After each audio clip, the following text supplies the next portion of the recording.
আপনি যখন বিয়ের জন্য মেয়ে খোঁজেন, আপনি শুধু মেয়েই খোঁজেন না, পাশাপাশি আপনার অনাগত যে ছেলে মেয়েগুলো দুনিয়ায় আসবে তাদের মাও খুঁজতেছেন, ঠিক কিনা? সো মা যদি ভালো হয়, ফ্যামিলি ভালো। আমাকে একটা শিক্ষিত মা দাও, আমি একটা শিক্ষিত সমাজ উপহার দিব, ঠিক কিনা? এজন্য প্রথম দায়িত্ব হচ্ছে ছেলে মেয়েদের জন্য ভালো মায়ের ব্যবস্থা করা।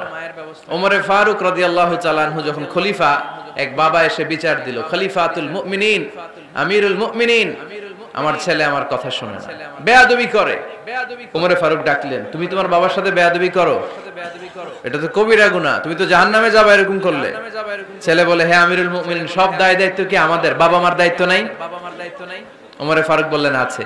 কি দায়িত্ব আছে? ওমরে ফারুক বললেন, বাবার তিনটা দায়িত্ব। নাম্বার 1, আইয়ানতাকিয়া উম্মা, বাবা তার ছেলের জন্য ভালো মায়ের ব্যবস্থা করবে। সুবহানাল্লাহ পড়বেন না? আইয়ুহসিনা ইসমা, ভালো নাম রাখবে। আইয়ুআল্লিমাহুল কিতাব, কোরআন শিক্ষা দিবে। এবার ছেলে বলে, শোনেন, আমার আব্বাই তিনটার একটাও করে নাই, তিনটার একটাও করে নাই, আর বিচার দিতে আসছে আমার নামে। আমার মা হচ্ছে এক জাঞ্জি, নর্তকী নারী, এক অগ্নি উপাসকের কাছে ছিল, আদব আখলাক ভদ্রতা সভ্যতা কিচ্ছু জানে না। এ আমার মা, আমার জীবনে কিছুই ভালো কিছু শিখায় নাই। নাম্বার 2, আমার নাম রাখছে সাম্মানি জুলা, ইয়ানি খানফাসা, আমার নাম রাখছে সামসিকা। নাম কি? এটা একটা নাম হইলো? ওয়ালাম ইউআল্লিমনি হারফাম মিন কিতাবিল্লাহ, আল্লাহর কিতাবের একটা অক্ষর আমারে শিখায় নাই।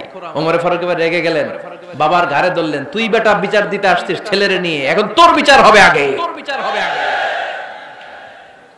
এক নাম্বার দায়িত্ব, ছেলে মেয়েদের জন্য ভালো মায়ের ব্যবস্থা করতে হবে। কিসের ব্যবস্থা? মা ভালো তো সন্তান ভালো, মা ভালো তো, এটা কি বুঝতে পারছেন? নাম্বার 2, ভালো মায়ের ব্যবস্থা করলেন। এবার দাম্পত্য জীবন শুরু করলেন। এবার আপনারা আল্লাহর কাছে নেককার সন্তান চাইবেন। সন্তান দেওয়ার মালিক কে? আল্লাহর কাছে দোয়া করবেন, রব্বিলা তাযারনি ফারদাও ওয়া আনতা খায়রুল ওয়ারিসিন। এটা নবীদের দোয়া।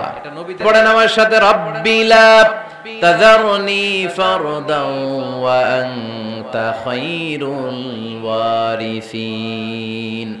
এর মানে হলো, আল্লাহ আপনি আমারে নিঃসন্তান বানিয়ে এই দুনিয়ায় রাখবেন না, আপনি তো উত্তম উত্তরাধিকার তৈরিকারী, আপনি উত্তম সন্তান দানকারী, ঠিক কিনা? আল্লাহ তাআলা সন্তান দেন, এজন্য আপনি দোয়া করবেন, এই দোয়াগুলো পড়বেন।